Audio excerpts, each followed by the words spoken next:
ሰላም የሃሚንግ ስፖርት ተከታታዮች የዕለተ ሐሙስ አጫጭር ስፖርታዊ መረጃዎችን ይዘን ቀርበናል። በቅድሚያም የአውሮፓ ቻምፒየንስ ሊግ የሩብ ፍጻሜ የመጀመሪያ ዙር ጨዋታዎች በፒኤስጂ እና በሊቨርፑል እንደዚሁም ደግሞ በባርሴሎና እና በአትሌቲኮ ማድሪድ መካከል ተደርጓል። እነዚህን የምንመለከት ይሆናል።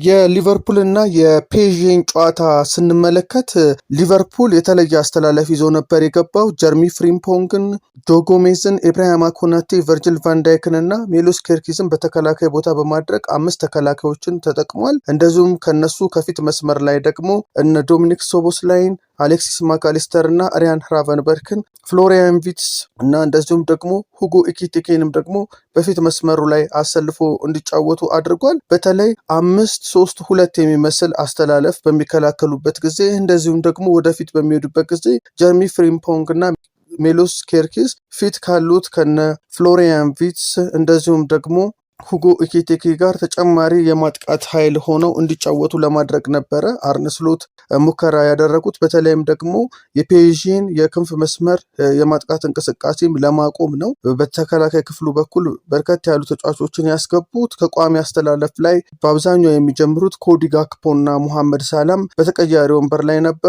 ሊቨርፑል በማጥቃቱ በኩል የረባ እንቅስቃሴ አላደረገም። ጎል በማስቆጠር አቻ የሚሆንበትም ወይም ደግሞ ጎል አስቆጥሮ ያለውን የጎል ልዩነት የሚያጠብበትን ነገር ሲያደርግ አልተመለከትነውም። በ90 ደቂቃ ውስጥ ፍጹም የበላይነት በፒኤስጂ ተወስዶበታል። ፒኤስጂ የ4-3-3 አስተላለፍ ነበር የተጠቀመው።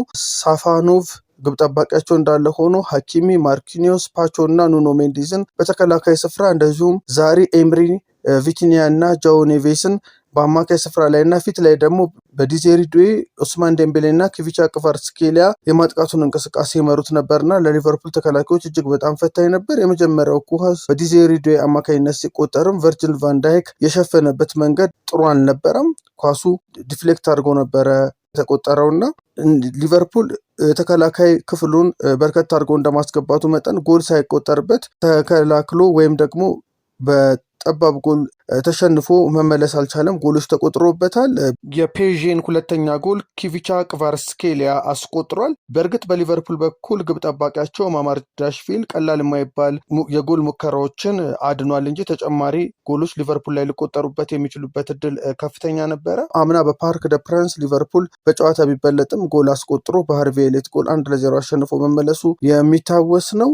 የመልሱ ጨዋታ ላይ ደግሞ ኦስማን ዴምቤሌ አስቆጥሮ በፍጹም ቅጣት ምት ፒኤስጂ ሊቨርፑልን አሸንፎ ያለፈበትን ጨዋታ እናስታውሳለን። በአሁኑ ሊቨርፑል ይህን ውጤት ለመቀልበስ አይከብደውም የምንመለከተው ነው የሚሆነው ካለው ወቅታዊ አቋም አንጻር። በእንግሊዝ ፕሪሚየር ሊግ 33ኛው ሳምንት ሊቨርፑል ከዚህ ሽንፈት መልስ ፉልሃምን ያስተናግዳል። በሌላ ጨዋታ ባርሴሎና በሜዳው በአትሌቲኮ ማድሪድ 2-0 ተሸንፏል። በመጀመሪያው ግማሽ ፓብሎ ኩባርሲን በቀይ ካርድ ከሜዳ በወጣበት ጨዋታ ሁሊያን አልቫሬዝ እና አሌክሳንደር ሶርሎዝ የአትሌቲኮ ማድሪድን ግቦች አስቆጥረዋል። አሰልጣኝ ዲያጎ ሲሞኒ ባርሴሎናን በካምፕ ኑ ለመጀመሪያ ጊዜ ያሸነፈበትን ውጤት ሲያስመዘግብ የካታሎኑ ክለብ ከ20 ዓመት በኋላ ለመጀመሪያ ጊዜ በሜዳው በአትሌቲኮ ማድሪድ ተሸንፏል። አትሌቲኮ ማድሪድ ከሜዳ ውጭ አሸንፎ መመለሱን ተከትሎ ወደ ግማሽ ፍጻሜ የሚያልፍበትን ዕድል አስፍቷል። የኢትዮጵያ ከ17 ዓመት በታች ብሔራዊ ቡድን የአፍሪካ ዋንጫ የምድብ ተጋጣሚዎቹን አውቋል። የአፍሪካ እግር ኳስ ኮንፌዴሬሽን ካፍ በግብጽ ካይሮ ባካሄደው የዕጣ ማውጣት ስነስርዓት ኢትዮጵያ በምድብ 1 መደልደሏ ይፋ አድርጓል። በዚህ መሰረት ቀይ ቀበሮቹ ካዘጋጇና የወቅቱ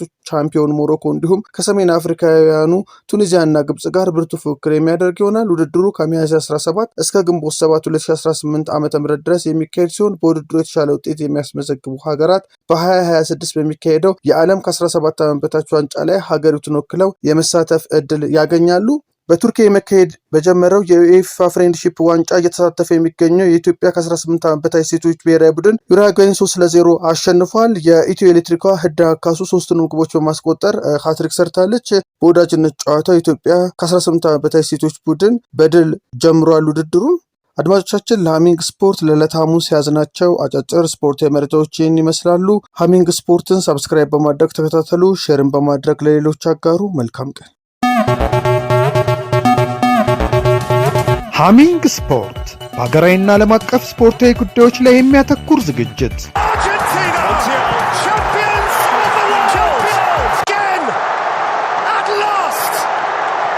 በሃሚንግ ስፖርት የስፖርት ዜናዎች፣ በተመረጡ ርዕሶች ላይ ውይይት፣ የእንግዳ ዝግጅት፣ የስፖርተኞች ግለ ታሪክና የሴቶችን እግር ኳስ በልዩ ሁኔታ ይዳስሳል።